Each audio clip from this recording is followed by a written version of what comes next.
Where are they now? Wednesdays. Bearcat Hoop head coach Kip Ione here, back with our weekly series. We're catching up with past players that are out doing big things in the world. And this week's guest from the great state of Utah, Judge Memorial. Yes, O?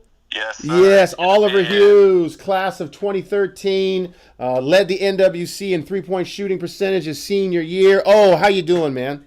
I'm doing well, doing very well. Glad to be here. Absolutely. So I've always been lucky enough to survive me messing up Mountain Standard Time versus Pacific Standard Time for our original schedule, but he's used to me doing silly things. So, where we always start with, a lot of people will remember you from the playing days, the shooting sleeve, taking a lot of threes, pigeon-toed, But tell us, take us from Oliver Hughes, the college basketball player. He graduates and then that what now moment hits. Take us kind of in your journey from being a player to where you are now. Take us back 4 or 5 years, and I'll just give the mic to you and interject questions as you go.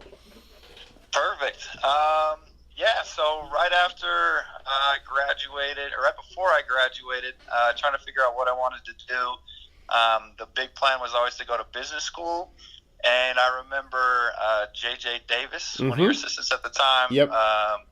called me to go get lunch with like a month left of school. So I went with him, and he just asked me, he's like, I know you want to go to business school. What do you think about going to Willamette? Obviously, because they have that really nice program where you Yep. can go bleed right into it and not take years off, which I wasn't trying to do. To go do that and come be the director of operations with Yep. you on your staff. So Yep. I was super juiced about that. Was all in.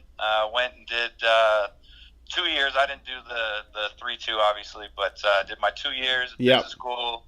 Did the director of ops on the staff for a year, which is really fun to kind of see the other side of things. Yes. It was definitely a really cool experience. But after that, after I graduated, I moved back to Salt Lake.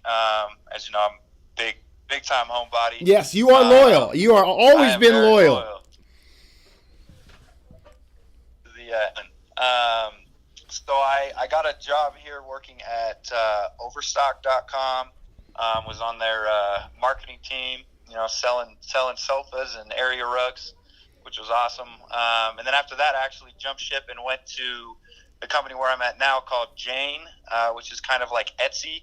Okay. When I started there, they were very kind of startup, about 40 employees. Now 2.5 years later, we've got over 200 Oh my gosh. employees. Yeah, it's been crazy growth. So I'm in charge of all of our brand strategy, brand content, lead our marketing team, which is really fun. So in a nutshell, I guess that's that where was. I'm at. Let me start back, and obviously one of the reasons we really dialed in, Coach J.J. Davis, Coach Mack, and I, when we were thinking, okay, O's about to graduate. What value off the floor does he bring that we really want to make sure if we can keep? And that was just your ability to connect to anybody on the team. A lot of people that listen to our podcast, our segment here, and know anything about the program. We've been lucky. We get 8, 9 states on the roster in any given year, but that also leads to needing team leaders behind the scenes that can connect that many people. You get a Team Alley from Portland, you from Salt Lake City, Taze from across the pond, Leo's from Alaska. I mean, all these different guys. Talk about a little about, did you see yourself in that role, and how has that strength kind of played into your business career since?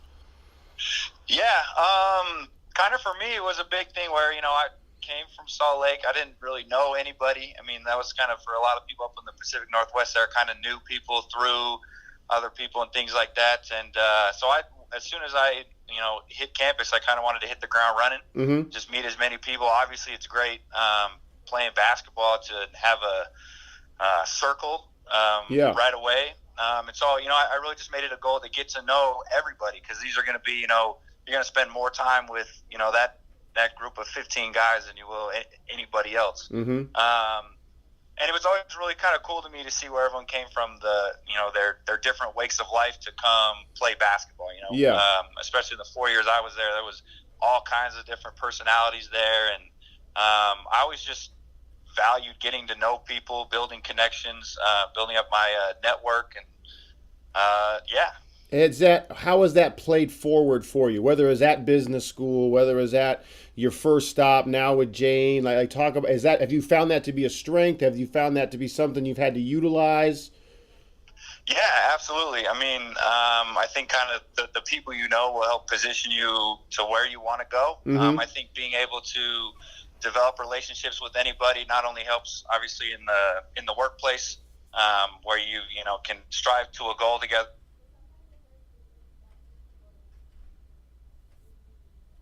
But getting to know people, establishing relationships has just been, you know, a big part of who I am, and I think that just leads to success as a whole. As many people as you can bring with you is a lot easier than going at it by yourself. So. Right. Then this next question, you do not have to answer it. The PC, oh well, Lamont University's education. But what about your time in Salem? It could be on the court, off the court. It could be a class. It could be an experience on a road trip. Was there some tool you think being in Salem gave you going forward? You know, and like I said, it doesn't have to be, oh, this professor was phenomenal or Coach Kip taught me. You know what I mean? Like, just when people think back, well, I can think back to different experiences just that weren't even related to an exam that I still draw from. What do you got in that realm for us? Yeah, I think for that I'd go back again to the connections with all the guys on the team there. Like it was everything we did together. You know, Mm-hmm. we had to make our own fun. We obviously had basketball. We struggled through class together. We had victories on and off the court together. Trying to find stuff to do on a Friday, Saturday night. All of that kind of stuff for me, Mm-hmm.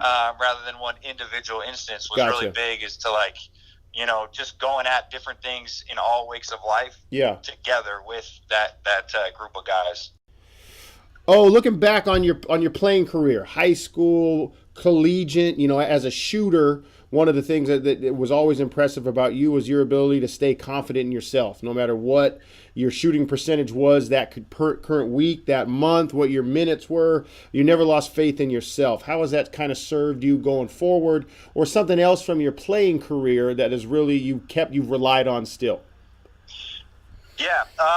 So the big thing for me kind of is the combination of perseverance and goal orientation. Mm-hmm. So for me, obviously, like with my story at Bearcat Hoop, setting kind of short-term goals on things that I wanted to achieve, and then parlaying those out into larger goals that I was going for. So obviously, you can. There's things you can control, like your work ethic and your attitude and the way that you perceive things. Mm-hmm. And doing all of those things can help, kind of guide the things that are beyond your control. Mm-hmm. And finding that was a really kind of guiding light for me from basketball, and then Mm-hmm. taking that into anywhere in my life is, controlling what you can control, staying level-headed, seeing where you want to go, and then making sure that you're taking all the necessary steps that you need to put yourself in the best position to achieve whatever you're trying to get. Have you seen, in your time in the business world and the various companies you've worked for and people you've been around, is that type of ability that you just described, goal-oriented, perseverance, is there a lot of people that draw from athletics, like they're from a sports background that you're working with, and they have it inherently because they've been through it, or is it something that you're working with people that never played sports, and that's something you have to teach?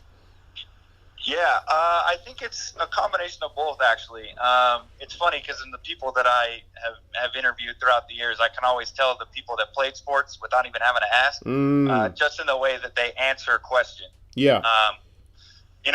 There's two different, you have the same concept of setting goals and achieving what you want, but it's really interesting to me that a lot of people who I've interviewed that have played team sports, basketball, football, soccer, any of those, the way that they answer those is very much they have those personal goals that they want to get to, but there's always a pretty significant element of taking the people around them with them. So whether that's some project at work or, some like struggle that they're going through, they don't want it to not only be great for themselves, but they want it to be great for everybody else. So, I'll ask a lot of questions about problem solving and things like that, obviously. And the way that people will answer those is really enlightening as to kind of past experiences. There's obviously great answers for people who didn't play sports, but Yeah. I can always kind of pick those out that definitely did. Right, right. And one thing I want to make sure people we give you a chance to talk about where you're headed, your goals themselves in your career, and how people can follow you.